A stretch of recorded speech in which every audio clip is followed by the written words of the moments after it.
নমস্কার বন্ধুরা। আমাদের মনে নোংরা চিন্তা আসে কেন? আমরা চাই না, তারপরও এই সমস্ত চিন্তা আমাদের মনে আসতে থাকে। আর এমনটা কেন হয়? আমাদের মন হলো আমাদের সবথেকে বড় বন্ধু, আর আমাদের মনই হলো আমাদের সবথেকে বড় শত্রু। আমরা মনের কথা মতো চললে তখন মন আমাদেরকে ভুল রাস্তায় নিয়ে যাবে, কিন্তু যখন আমরা আমাদের মনকে নিয়ন্ত্রণ করতে পারবো, তখনই আমরা এই মনের দ্বারা জীবনে সব কিছু অর্জন করতে পারবো।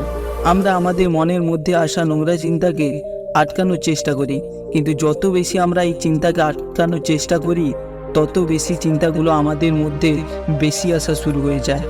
আপনি যে জিনিসটা থেকে যত দূরে পালানোর চেষ্টা করবেন, তত বেশি সেটা আপনার কাছে চলে আসবে।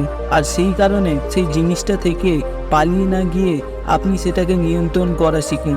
একবার একটি যুবক ছেলে আশ্রমে একটি গুরুজির কাছে আসে, আর গুরুজিকে বলে, গুরুজি, আমার মনে সবসময় নোংরা চিন্তা কেন আসে? আমি চাই না আমার মনে এত নোংরা চিন্তা আসুক, কিন্তু তারপরেও আমার মনে সবসময় কাম বাসনার কথা চলতে থাকে। আর আমি সব কিছু সম্পর্কে চিন্তা করতে গিয়ে অনেক বেশি সমস্যার মধ্যে পড়ে যাই, আর আমার এনার্জি এবং সময় নষ্ট হয়ে যায়। আর এই চিন্তার কারণে আমি কখনোই শান্ত থাকতে পারি না। এছাড়া আমি যখনই স্ত্রীকে দেখি, তখনই আমি নিজেকে নিয়ন্ত্রণ করতে পারি না।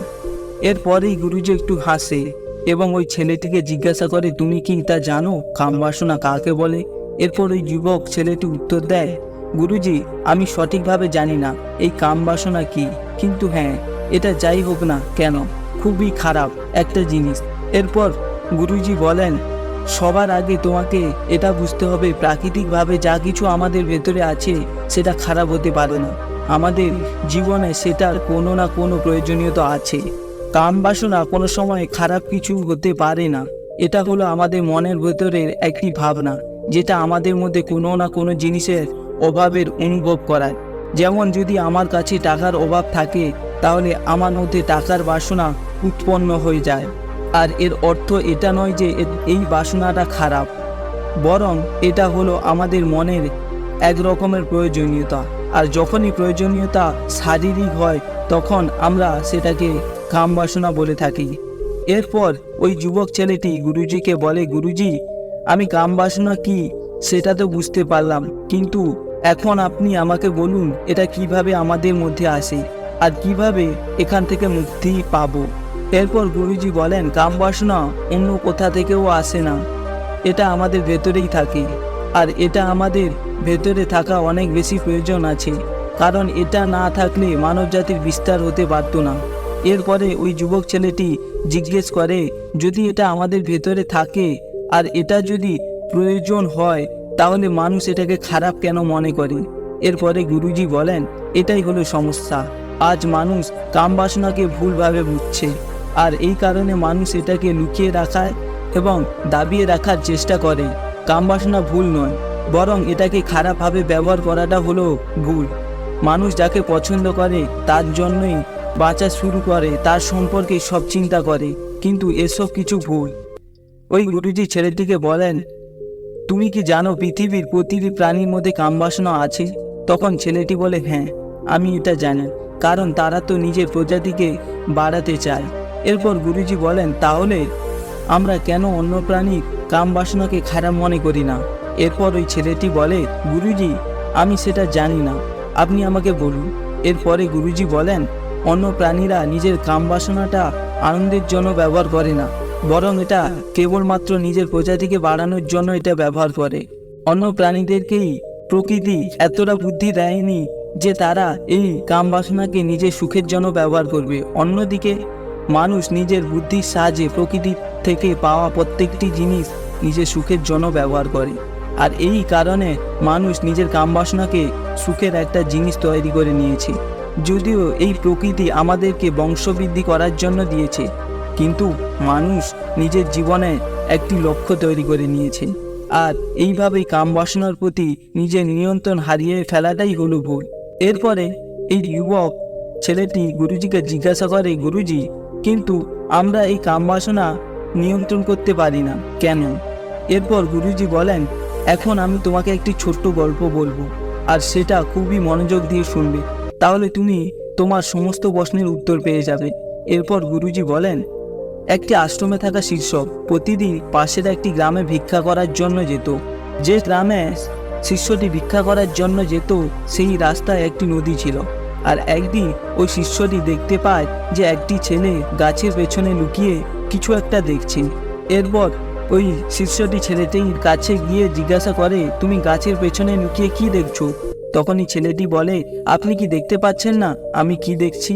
এরপর ওই শিষ্যটি যখন নদীর দিকে তাকায়, সেখান থেকে সে দেখতে পায় কিছু মেয়ে নদীতে জল নিতে এসেছে।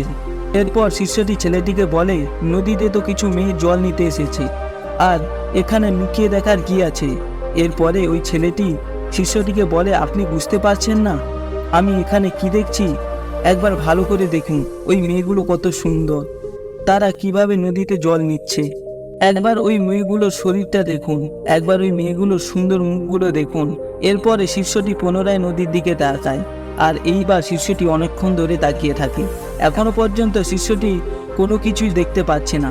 এতক্ষণ পর্যন্ত শিষ্যটির মনে কোনো রকম ভয় ছিল না, কিন্তু এখন এই শিষ্যটি লুকানো শুরু করে আর ওই মেয়েগুলোকে দেখা শুরু করে, যেন সেটি কোনো অপরাধ করছে। আর কিছুক্ষণ পর্যন্ত ওই মেয়েগুলোকে দেখার পরে শিষ্যটি বুঝতে পারে যে এটা আমি কি করছি, আমি যেটা করছি সেটা ঠিক নয়, আমার এখান থেকে চলে যাওয়া উচিত। আর এরপরই শিষ্যটি দ্রুত সেখান থেকে চলে যায়। শিষ্যটি যখন আশ্রমে পৌঁছে যায়, আশ্রমে ফেরার পরে শিষ্যটি নিজের কাজে ব্যস্ত হয়ে পড়ে। কিন্তু এই শিষ্যটি যে দৃশ্য দেখেছে সেই দৃশ্যগুলো শিষ্যটি চোখের সামনে যেন বারবার চলে আসছে। শিষ্যটি বারবার সেই দৃশ্যগুলোকে দেখতে ইচ্ছে করছে, কোনো কাজে নিজের মনোযোগ দিতে পারছিল না। আর পরের দিন সকালে ভিক্ষা করার জন্য বেরিয়ে যায়, আর নদীর ধারে গাছের পেছনে লুকিয়ে সেই মেয়েগুলোকে দেখতে থাকে। সে প্রতিদিন এই সমস্ত কাজ করা শুরু করে, আর শিষ্যটি কোনো কাজে আর মনোযোগ দিতে পারতো না। এই শিষ্যটি সবসময় কিছু না কিছু চিন্তা করতে থাকতো। সেই শিষ্যটি আশ্রমে কোনো কাজে মনোযোগ দিতে পারতো না। এছাড়া গুরুজি যখনই ওই শিষ্যগুলোকে শিক্ষা দিত, তখন ওই শিষ্যটি অন্যমনস্ক থাকতো। গুরুজি তার এই শিষ্যের পরিবর্তনটি বুঝতে পারেন, আর পরের দিন শিষ্যটিকে নিজের কাছে ডেকে পাঠান আর বলেন, আজ থেকে আমি তোমার সাথে ভিক্ষা করতে যাব। তখন শিষ্যটি গুরুজিকে মানা করে এবং বলে, গুরুজি আপনি কেন এত চিন্তা করছেন, আমি একা ভিক্ষা করে নিয়ে আসতে পারব। এরপর গুরুজি বলেন, ঠিক আছে তুমি একাই ভিক্ষা করতে যাবে।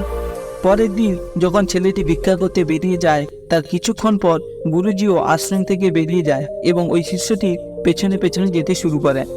গুরুজি দেখতে চান তার শিষ্যটি কোথায় যায়। তারপর গুরুজি দেখতে পান যে নদীর কাছে একটি গাছের পেছনে একটি ছেলের সাথে অপরাধীর মতো কিছু দেখছে।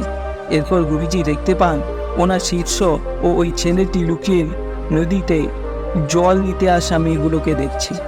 তারপর গুরুজি তাদের পেছনে গিয়ে দাঁড়িয়ে যান এবং বলেন, তুমি কি ওই মেয়েগুলোকে দেখছো? এটা শুনে শিষ্যটি ভয় পেয়ে যায় এবং শিষ্যটি ভাবে এখন হয়তো গুরুজি তাকে অনেক শাস্তি দেবে। কিন্তু গুরুজি শিষ্যকে কিছুই বললেন না এবং চুপচাপ আশ্রমে নিয়ে চলে এলেন। আশ্রমে ফেরার পর গুরুজি শিষ্যটিকে নিজের কাছে ডেকে বলেন, এটা হলো স্বাভাবিক একটা জিনিস, মেয়েদেরকে দেখা স্বাভাবিক একটাই বিষয়, কিন্তু যদি কামবাসনাকে তোমার মনে স্থায়ী করে নাও আর এটা তোমার কাজের উপর প্রভাব ফেলে, তাহলে এটা একটা বড় সমস্যা হবে। তোমাকে তোমার মনকে নিয়ন্ত্রণ করা শিখতে হবে। তোমার এই অনুভূতি হলো প্রাকৃতিক এক অনুভূতি। তোমাকে কেবল তোমার এই অনুভূতিকে সঠিক দিক দেখাতে হবে, কারণ এই কামবাসনা ভুল নয়, কিন্তু এটাকে নিয়ন্ত্রণ রাখতে হবে। এটাকে নিয়ন্ত্রণ রেখে তোমার জীবনে অন্যান্য কাজগুলোর ওপর মনোযোগ দিতে হবে। আর এই গল্প থেকে আমরা এই শিক্ষা পাই যে আমাদের কোনো অনুভূতিকে দাবিয়ে রাখার দরকার নেই, বরং সেই অনুভূতিটাকে বোঝা এবং সেটাকে সঠিক দিক নির্দেশন করা প্রয়োজন। আশা করি বন্ধুরা এই ভিডিওটি তোমাদের ভালো লেগেছে। ভালো লাগলে চ্যানেলটি সাবস্ক্রাইব করো। সুস্থ থাকো, স্বাভাবিক থাকো। ঈশ্বর তোমার মঙ্গল করুক। ধন্যবাদ।